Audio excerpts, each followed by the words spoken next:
Hello, my name is Hakon, and today I will show you another little thing you can do with the amazing Empress Effects Zoia multi-effects pedal and patchable modular environment. And again, it has to do with the sequencer because I've been exploring the sequencer over the last few days. Uh, and I've done one new thing today as well, and it's one of the things you can do with a sequencer that might seem obvious when you know about it, but of course, because of the way the Zoya documentation is, it might not be immediately obvious, and if you always use the default settings in your modules, you might miss it altogether. So just a little patch. I've just used the same one I've been using for my last few videos and just modified it a little bit again. So what's going on here is, I'll just run through that quickly.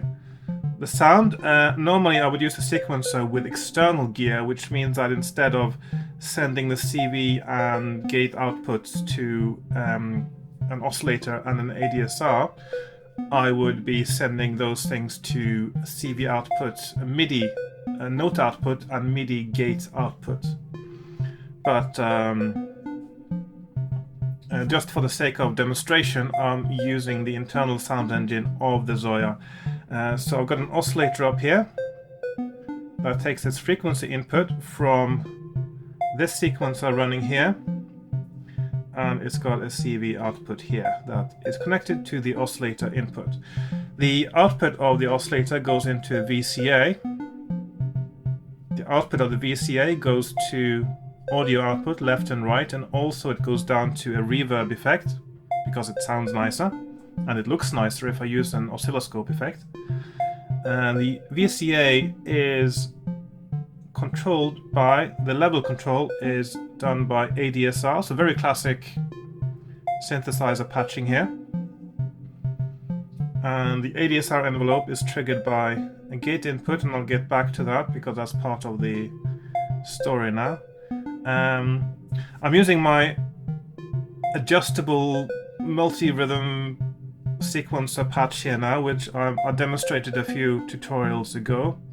Basically what it does is it uses a separate oscillator, a separate sequencer that only defines the rhythm of the main sequencer.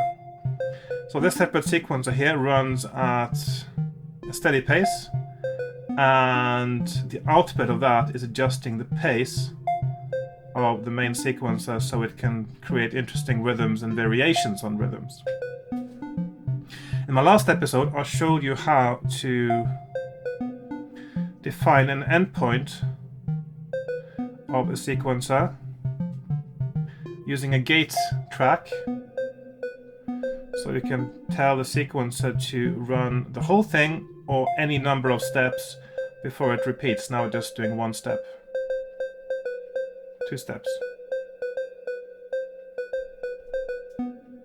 4 steps, etc. Now, I'll just switch that off for a moment.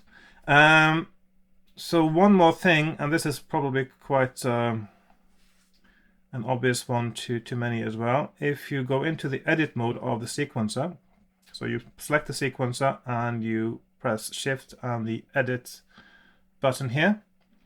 I've now increased the number of tracks to 3. So one track is the one that creates the CV output for the melody. A second track is a gate track that is used to define the endpoint, so you can change it on the fly exactly how many steps you want to play. And the third track is the one I'm showing you today. So I've added one more track. And what the third track does, you can see it's flashing there, it's also a gate track. I'll just switch this on now. Now all of these gates are now on. And see, this gate output is connected to the ADSR envelope. And that's another change I've done from last time. So basically what this means is the ADSR envelope is only triggered when this sequence, this third track of the sequencer, has a gate output. It's not triggered by the the other sequencer, the melody sequencer, is not triggered by the rhythm sequencer. It is triggered by, by the rhythm sequencer on the other page. It is triggered only by this. So that means you can switch on and off steps in your sequence. So what if you want to play every 2 steps? And now it only plays every 2 steps, because that's the only time that the ADSR envelope gets a gate input.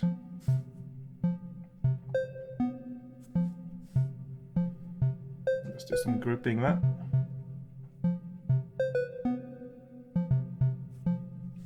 And this is another thing you can easily adjust on the fly. And it's another of those basic sequencer functionalities that would be immediately obvious on an analog mechanical sequencer with switches and knobs, because there would be a switch for step on or off. Whereas on the Zoia, you have to think a little bit laterally to actually see how it's done.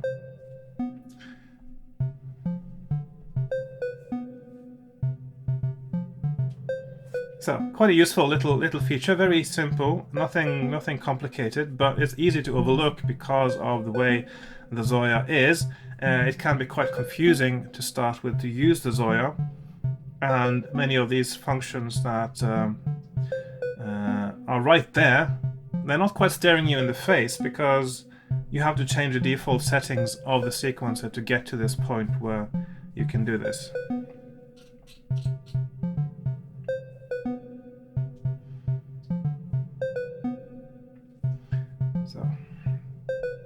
And that's pretty much all I wanted to show you today. I'm not going to confuse you by showing anything else now. So basically we got a sequence with 3 steps, 3 tracks, and one's for CV, and in this case the CV can be used for other things, of course, but in this case it is doing note values. Oh, did I accidentally make a patch now?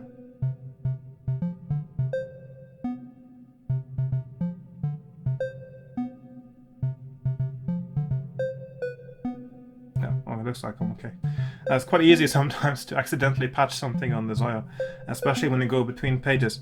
Anyway, so it's got a CV output, which is the note values. Oops, sorry, I'm in the wrong place now. I'm going to have to go up here. So CV got the note values, and these are added to the oscillator's base note value, so you can transpose from the oscillator itself. Of course, you can add more control to do this in other more fancy ways. And then there's a gate output that defines how long the sequence is supposed to be.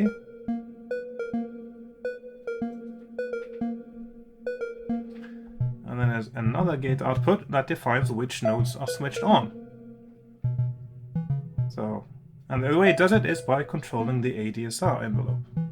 Or if you use other equipment, the gate signal output to that equipment. So I hope you found this little tutorial useful, and that it's something you may be able to use in your own patches if you're working with sequencers.